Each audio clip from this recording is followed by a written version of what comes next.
শকুন ও মুরগি। শকুন ও মুরগি এই নামটা গতকাল মাথায় এসেছিল। ভেবেছিলাম একটা ইস্টবেঙ্গল সংক্রান্ত একটা অডিও করব। তারপর ভাবলাম দরকার নেই, সবার সব কিছু জানার দরকার নেই, সবার সব কিছু বোঝার দরকার নেই।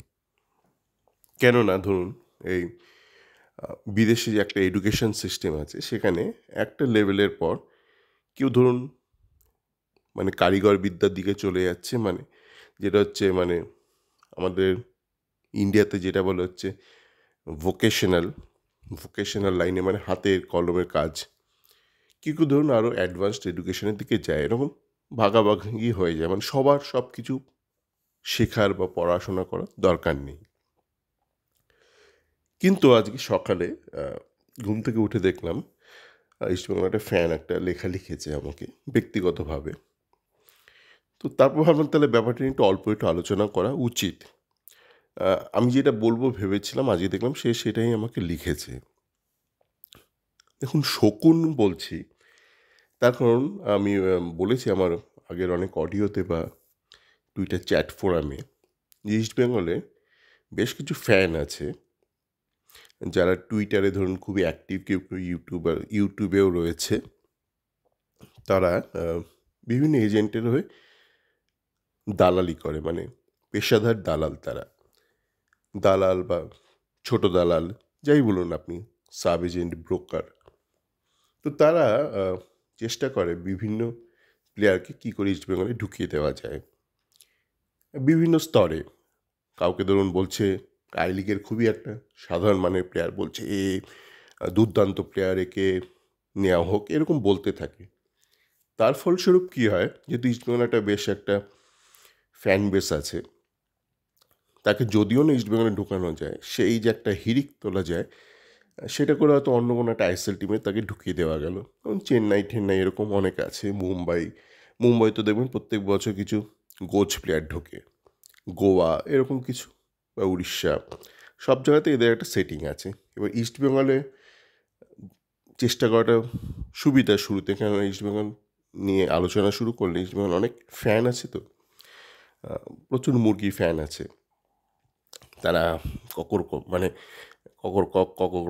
করতে থাকে, এবং ইস্টবেঙ্গল না হলেও ওই যে একটা হিড়িক তোলা যায়, সেটা দিয়ে অন্য কোথাও ঢুকিয়ে দেওয়া যায়। তো এই শ্রেণী নিয়ে আমার ঠিক আলোচনাটা নয়, এই শকুন জাতের ইস্টবেঙ্গল ফ্যান নিয়ে আলোচনাটা নয়। ওই মুরগি হলো তারা, সেই সব মূলত তারা ইউটিউবে আছে। তারা হচ্ছে বিভিন্ন খবর পায় ইস্টবেঙ্গল ক্লাব কর্তা বা ইমামির কর্তাদের কাছ থেকে। তাকে আমি মুরগি বলছি এই জন্য যে তারা বিভিন্ন খবর দিতে গিয়ে অনেক সময় মুরগি হয়।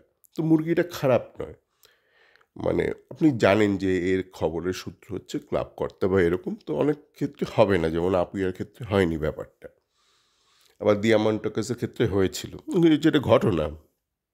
কিন্তু এখন এরা যেটা করছে যে ইস্টবেঙ্গল যখনই কোনো ভালো প্লেয়ারকে আনতে পারছে না, বলছে এরা যে একটা চক্র কাজ করছে, এরা দুষ্ট চক্র কাজ করছে, যারা যে কোনো প্লেয়ারকে ইস্টবেঙ্গল অ্যাপ্রোচ করলেই বলছে যে তুমি এলে তোমাকে কিন্তু আমরা সিনিয়র টিমে নেব না, ইন্ডিয়া সিনিয়র টিমে তুমি সুযোগ পাবে না। এটা না বেশ, এরা জানি না, এরা হয়তো মুরগি, কিন্তু যারা যারা এদের শুনছে, বিশ্বাস করছে, তারা তো আরও বড় মুরগি। এরা হয়তো দেশি মুরগি, আর বাকিরা তো এই ব্রয়লার মুরগি টাইপ, খামারের মুরগি টাইপ, ঝিমোচ্ছে মুরগি আর শুনছে, ঝিমোচ্ছে শুনছে, ও খাচ্ছে বলছে, আরে খাচ্ছে শুনছে, একদম খামারের মুরগি। কেননা এরা ওই সতীর্থ ফ্যানটা আজকে লিখেছে, ইস্টবেঙ্গলে কিন্তু বেশ কিছু প্লেয়ার আছে যারা সিনিয়র টিমে রয়েছে, এবং তারা কিন্তু প্রত্যেকটা ক্যাম্পে সিলেক্টেড হচ্ছে। ঠিক আছে, মহেশ আছে, নান্দা আছে, আপনার ডেভিড ছেলেটা, ও কিন্তু সিলেক্টেড। ওকে ও সিলেকশন করা তখনই হয়েছিল যখন এরা জেনে গিয়েছিল যে ডেভিড আর আই লিগে থাকবে না এবং ও আইএসএলে চলে আসবে, এবং ডেভিডের সাথে ইস্টবেঙ্গলের চুক্তিটা কিন্তু অনেক আগেই হয়ে গেছিল। উইন্টার উইন্ডোতে, মানে তারপর ডেভিড সিলেক্টেড হওয়া শুরু হলো। সুতরাং ডেভিড কিন্তু ইস্টবেঙ্গলে সই করা সত্ত্বেও ডেভিডকে মানে প্রি কন্ট্রাক্টে, যে উইন্টার উইন্ডোতে প্রি কন্ট্রাক্টে সই করেছিল, তা সত্ত্বেও কিন্তু ওকে ইন্ডিয়া টিমে সিলেক্ট করা হয়েছিল। তবে ধরুন বিষ্ণু ছেলেটা খেলায় প্রচুর ত্রুটি আছে, কিন্তু ওর ভালো একটা এজেন্ট আছে, সে বিদেশে তাকে, তার ভালো হোল্ড আছে, সে ওইসব হোল্ড ফোল্ড করে তাকে ইন্ডিয়া আন্ডার-23 টিমে ঢুকিয়ে দিয়েছিল। ঠিক আছে, আমি বলছি না যে বিষ্ণু যোগ্যতার ফলে ঢুকেছে, কিন্তু ব্যাপারটা হচ্ছে বিষ্ণু কিন্তু ইস্টবেঙ্গলে থাকা সত্ত্বেও ইস্টবেঙ্গলে ঢুকেছে। তারপর ধরুন ইস্টবেঙ্গল যেসব প্লেয়ারদের এই বছর সই করালো, ওই মার্ক বলে ছেলেটা, তাকে তো এরা খুব হইচই করছে, মার্ক নাকি দারুণ। তো মার্ক দারুণ হলে মার্ক কী করে ইস্টবেঙ্গলে সই করলো? মানে মার্ককে কেউ বলেনি যে তোমার কিন্তু কোনো ভবিষ্যৎ নেই, ইন্ডিয়ান ন্যাশনাল টিমে তুমি ঢুকতে পারবে না? নাকি মার্ক তাকে আবার পাল্টা প্রশ্ন করেছিল যে এই যে তাহলে মহেশ কী করে রয়েছে, নান্দা কী করে রয়েছে?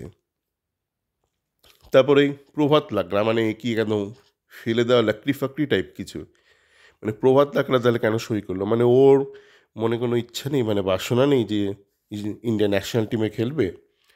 ওকে কেউ মানে ওই একই ব্যাপার বলেনি যে তুমি ইস্টবেঙ্গলে সই করলে তোমার কিন্তু ইন্ডিয়ান ন্যাশনাল টিমের সুযোগ পাওয়ার 0 সম্ভাবনা?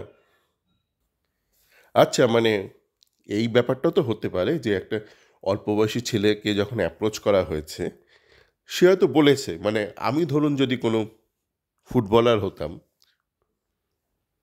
আমি ফুটবলার নই, আমি যদি কোনো ফুটবলার হতাম এবং আমার একটা ফিউচার থাকতো, আমি কোনো দিন ইস্টবেঙ্গলে সই করতাম না। মানে আমি হয়তো ইস্টবেঙ্গলের ফ্যান হতাম, কিন্তু ইস্টবেঙ্গলে এই মুহূর্তে সই করতাম না। কেন? ইস্টবেঙ্গলে আছে কিছু কোচ যারা ইউথ ডেভেলপমেন্টের কিচ্ছু জানে না।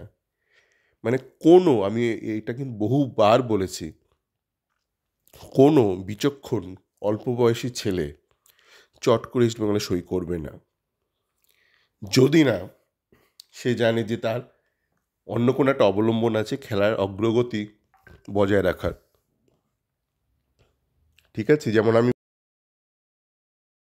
তো যাকে যেটা বলার যে এটারও কিন্তু একটা সম্ভাবনা আছে যে অনেকেই হয়তো যে ইস্টবেঙ্গলে যারা কোচ রয়েছে, সিনিয়র টিমে বা রিজার্ভ টিমের হেড কোচ, তাদের ভয়ে হয়তো ইস্টবেঙ্গলে আসতে চাইছে না, কেননা তাদের মনে হয়েছে যে এই কোচের আন্ডারে থাকলে হয়তো ভবিষ্যতে নেই কোনো তার, জানি না, কিন্তু এই সম্ভাবনাও কিন্তু রয়েছে, মানে এটা উড়িয়ে দেওয়া যায় না, এবং এটা কিন্তু একটা বড় সম্ভাবনা।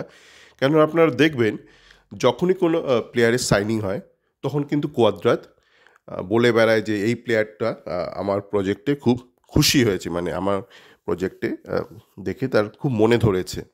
যে কোনো প্লেয়ার বা এক্সটেনশনে রাজি হলো কোনো প্লেয়ার, বা কেউ ধরুন সই করলো নতুন করে, সে আপনার প্রভাত লাকড়া, মার্ক, প্রত্যেকের ক্ষেত্রে বলেছে। আমি ইনফ্যাক্ট দেখলাম কিছুদিন আগে একটা র্যান্ডাম কেউ কিছু একটা পোস্ট করেছে সোশ্যাল মিডিয়ায় যে অময় কোনো কাজ পাচ্ছে না, কোনো ইন্ডিয়ান প্লেয়ারকে তোলা যাচ্ছে না, তাই কোয়াদ্রাত মার্কেটে নেমেছে ইন্ডিয়ান প্লেয়ার তোলার জন্য। তাই বললাম কোয়াদ্রাত তো শুরু থেকেই রয়েছে, কেননা আপনারা দেখবেন এই যে বললাম যে কোনো প্লেয়ার সই হলে সাথে সাথে বলে দেওয়া হয় যে এই প্লেয়ারটা কোয়াদ্রাতে প্রজেক্টে রাজি হয়েছে, এবং কোয়াদ্রাত লেখে না একে আমার খুব মনে ধরেছে, এবং এর সাথে কথা বলার পর আমি দেখেছি এ আমার প্রজেক্টে খুব অনুপ্রাণিত হয়েছে। তো এটা কিন্তু কোয়াদ্রাত নিজেই বলেছে, এবং আমরা প্রত্যেকে জানি যে আজকালকার দিনে যে কোনো প্লেয়ার সই করার আগে সে যদি একটু সিনিয়র হয়, সে সবসময় কোচের সাথে কথা বলে নেয় যে তার কি ভবিষ্যৎ আছে সেই ক্লাবে বা ভবিষ্যৎ নেই। সুতরাং এইটা ভাবা মানে চূড়ান্ত মূর্খামি, একদম মুরগির মতন কাজ হবে যে কোচ কিছু জানে না, অময়ে একা যাচ্ছে বাজার করতে এবং অময়ে কোনো প্লেয়ারকে তুলতে পারছে না বা কোনো প্লেয়ারকে রাজি করাতে পারছে না। এটা কিন্তু বিশ্বাসযোগ্য নয়। যাকে আবার মূল বিষয়ে এসে আমরা এই ছোট্ট কথাটা শেষ করে ফেলবো, এই ছোট্ট যে টক সেটা শেষ করব। সেটা হচ্ছে যে আশা করব যে যেসব ইউটিউবার, হ্যাঁ, মানে সেখান থেকে একটা ইউটিউব করে দিচ্ছে, বলছে ক্লাব থেকে এটা জেনেছি ওটা জেনেছি, ক্লাবকে ফোন করেছি, হ্যাঁ, এবং একটা চক্র আসতে দিচ্ছে না, এটা কিন্তু একদম মানে জানি না, মানে এরা এতে করে আরও নিজেদেরকে বড় মুরগি প্রমাণ করছে। ঠিক আছে, আমি এটা বলছি না যে আপুইয়ার খবরটা ভুল হয়েছে, আপুইয়ার খবর ভুল হতেই পারে। তার কারণ আমি আগেই বলেছি আপনি যখন একটা কোনো সোর্স মারফত একটা খবর দিচ্ছেন, সেই খবরে কিন্তু অনেক ধাপ থাকে, ঠিক আছে? সেই একদম শেষ ধাপে এসে একটা কেস ঘেঁটে যেতেই পারে, এইটা খুবই স্বাভাবিক। সুতরাং ওইটা যখন আপুইয়া কেসটা হয়নি, আমি খুব একটা অবাক হইনি এবং আমি সেটা নিয়ে বলেওছি, অডিওতেও বলেছি এবং লেখালেখিতেও করেছি। ব্যক্তিগত স্তরেও বেশ কিছু ইস্টবেঙ্গল ফ্যানকে বলেছি, সেটাতে কোনো সমস্যা নেই। কিন্তু এই যে একটা গল্প খাওয়ানোর একটা চেষ্টা চলছে ইস্টবেঙ্গল ফ্যানদের, এটা করে জানি না মুরগির প্রতি একটা ঘেন্না জন্মে যাচ্ছে যে এত মুরগি, হ্যাঁ, এরা তো অবশ্যই মুরগি। ইস্টবেঙ্গল কর্মকর্তারা এদের যা বলে এরা তাই এসে উগরে দেয় আপনার সামনে, ঠিক আছে? এসে বলছে যে একটা চক্র নাকি কাউকে সই করতে দিচ্ছে না, এরা এসে অমনি সেটা বলে যাচ্ছে, হ্যাঁ, বারংবার বলে যাচ্ছে। একবার বললো ঠিক আছে, ভাবলাম হয়তো ঠিক আছে বলার জন্য বলছে। আমরা অনেক সময় ভাবি না, আমাদের মাথায় অনেক সময় উল্টো পাল্টা ভাবনা চিন্তা আসে, র্যান্ডাম থটস আমরা বলে ফেলি। কিন্তু এরা দেখছি বারবার এসে একই গল্প আপনাকে খাওয়ানোর চেষ্টা করছে যে কোনো একটা চক্র কাউকে সই করতে দিচ্ছে না। কিন্তু আমি কিন্তু বহু আগে, মানে একদম প্রায় 1-1.5 মাস হয়ে গেল বোধহয় এখন, তখন বলেছিলাম যে কী কারণে যে একটা একটা অঘোষিত একটা রোলিং লং টার্ম কন্ট্রাক্টের কনসেপ্ট আছে আইএসএলে ভারতীয় ফুটবলারদের ক্ষেত্রে। কারণগুলো আমি বলেছি, তাই এখানে আর রিপিট করব না। তার দরুন ইস্টবেঙ্গল কিন্তু বড়জোর একটা কি দুটো ভালো প্রতিষ্ঠিত ইন্ডিয়ান প্লেয়ার তুলতে পারে ট্রান্সফার ফি দিয়ে। কারণটা তখন ভালোভাবে বলেছিলাম। কিন্তু এখন যেই পরিস্থিতিতে আমরা দাঁড়িয়ে, ইস্টবেঙ্গল যদি কাউকে না তুলতে পারে আমি অবাক হব না। কেন, ধরুন আপনি একটা দুটোকে তুলতে গেলে আপনাকে একটা ঠিকঠাক পরিকল্পিতভাবে আপনাকে এগোতে হবে। কেননা আপনি একটা প্রতিষ্ঠিত প্লেয়ারকে তুলবেন, যার বাড়ি থেকে তুলবেন, তাকেও তো একটা বিকল্পের ব্যবস্থা করতে হবে। কিন্তু এখন আপনি যত ট্রান্সফার উইন্ডো শেষের দিকে যাবেন, যে ক্লাব থেকে আপনি কাউকে তুলবেন ভাবছিলেন, তার বিকল্প সংস্থানের যে উপায়, সেই উপায়টা কমতে থাকে, দিনকে দিন কমতে থাকে, ঠিক আছে? তো এখন যা পরিস্থিতি দাঁড়িয়েছে, যদি আমরা শেষ পর্যন্ত একটাও কোনো ভালো প্রতিষ্ঠিত ইন্ডিয়ান প্লেয়ারকে না তুলতে পারি ট্রান্সফার ফি দিয়ে, আমি অবাক হব না। মানে একদম শুরুতে বলেছিলাম উইন্ডো খোলার আগে বা জাস্ট উইন্ডো খোলার পর, আমি বললাম বোধহয় উইন্ডো খোলার অনেক আগেই বলেছিলাম যে ইস্টবেঙ্গল যদি ঠিকঠাকভাবে এগোয় ট্রান্সফার ফি দিয়ে হয়তো একটা বা দুটো এরকম প্রতিষ্ঠিত ভালো ইন্ডিয়ান প্লেয়ারকে তুলতে পারে। কিন্তু এখন যা পরিস্থিতি দাঁড়িয়েছে সেটা শূন্য হলে অবাক হব না। সকলে ভালো থাকবেন।